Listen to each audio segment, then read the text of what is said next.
everyone. So for this classroom jigsaw project, I actually had chapter 9, which deals with discipline without stress, punishments, or rewards.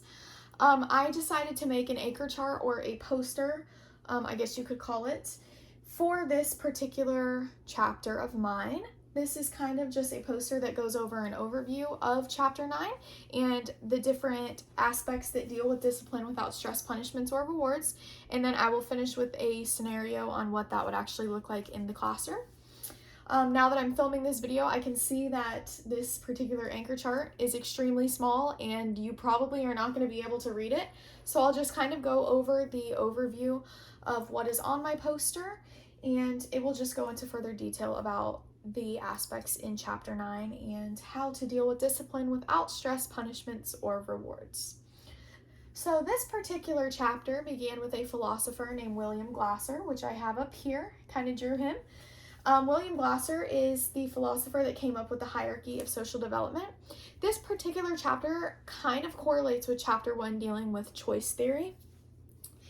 And down here, I would consider the whole chapter being based off of this chart, which is on page 159 if anybody wants to follow along or look at the chart themselves. But I have drawn the chart as a pyramid. The way this pyramid works is it goes from the bottom up. The red letters are being considered unacceptable behaviors, so red being bad, and then the top two are green behaviors, which would be the acceptable behaviors or behaviors that are good. In this pyramid, the bottom portion is anarchy, which goes up to bullying and bothering, and then gets better at cooperation and conformity, and then ends with democracy. So these would just be characteristics of what a student would experience throughout these levels. And anarchy students would be considered noisy or out of control or unsafe in the classroom. Bullying or bothering types of behaviors in a student would be bossing others, bothering others, breaking classroom standards, and responding irresponsibly to authority. And then cooperation and conformity deals with students that listen, they do what is expected, and they are considerate. And then up in our top portion of the pyramid, so I guess you would consider this the highest box or the best behaviors. Students that are experiencing democracy are showing kindness, developing self-reliance and self-discipline, and they are choosing to do good things because they believe that is what's right. Over here, I have how this box, or discipline without stress, punishments, or rewards, encourages teachers to do specific things. So first of all, it encourages teachers to allow students to take their responsibility for their own behavior. It uses a non-coercive approach to classroom management. They're able to spend little time determining motivation for a behavior. They teach students that they choose their responses regardless of the situation. They view misbehavior as a teachable moment instead of a problem.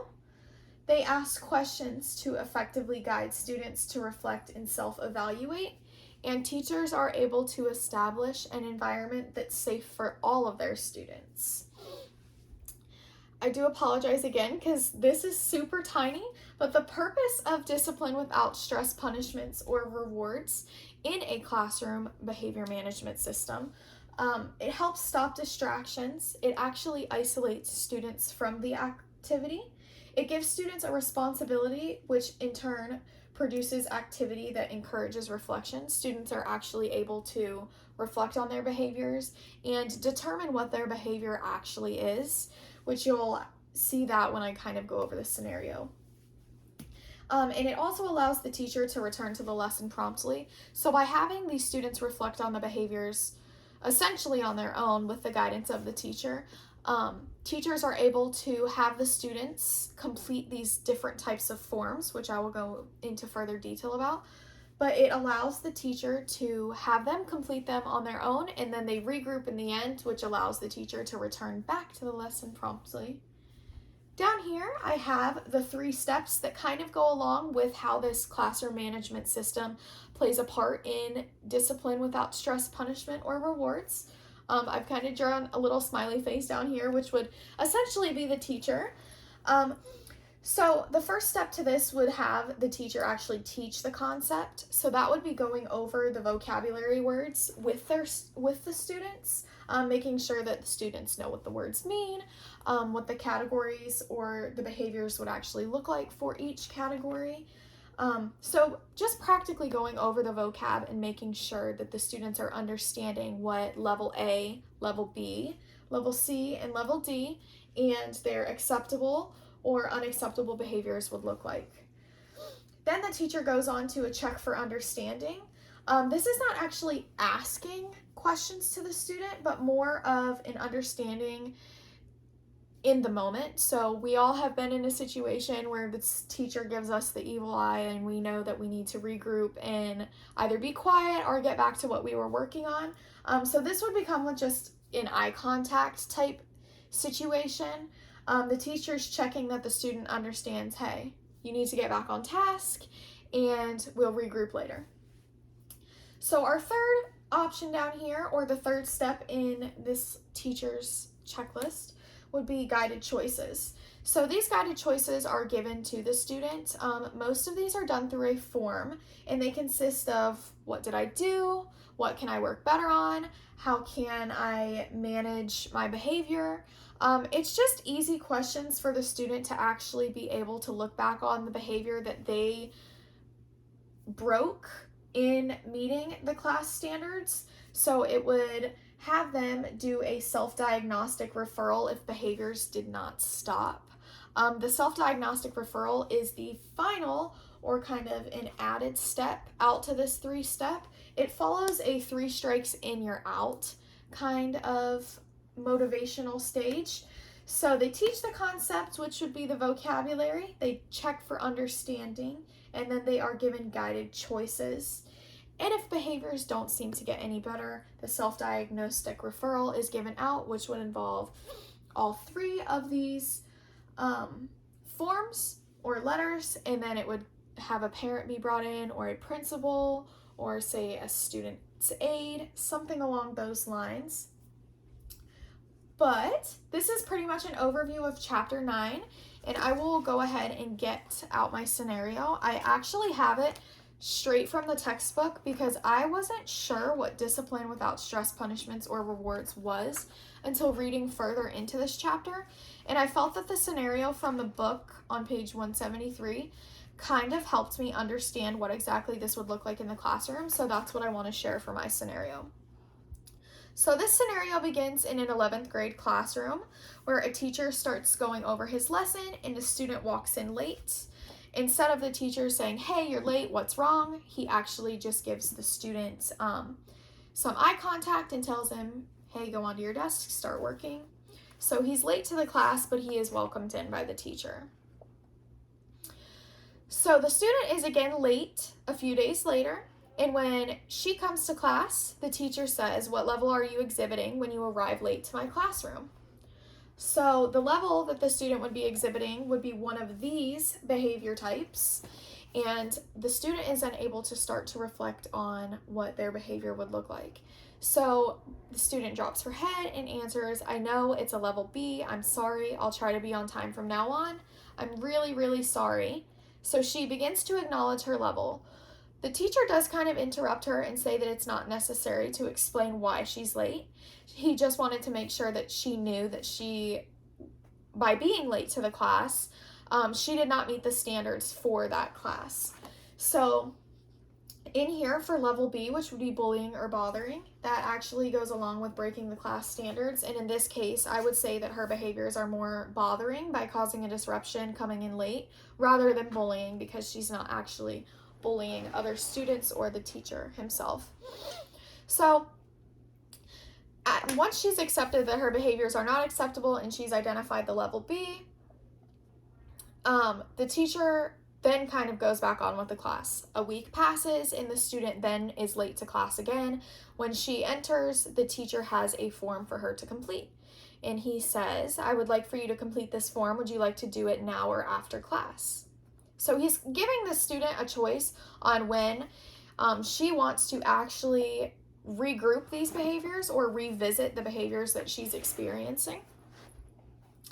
So once she's filled out the form, she acknowledges that she's super sorry for coming in late to class. She decides that it's time to complete the form at the end of class and then speak to Mr. Stewart, which was the teacher, once class has finished. So as she begins to fill out the form, she thinks of a plan to make sure it doesn't happen again. She's understood her disruption, and the teacher does motion for his student to come pull up a desk so that they can come up with a plan to eliminating these behaviors again. So they develop a plan together.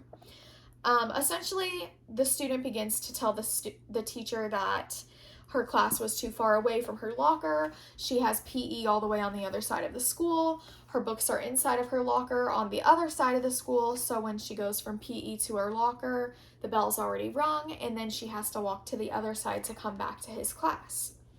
The teacher understands that her lateness does not meet the standards for this class, and the student understands that her being late for the class is also not meeting standards in the classroom either. So they essentially come up with a solution, which is, could we get a locker for you in this hallway?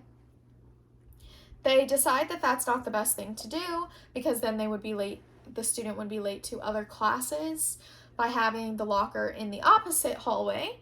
So they eliminate that solution and come up with something else. So it says, you could put the books in here, come in between your homeroom and English class and put your books in this cabinet, then you can come straight from gym class and be here on time.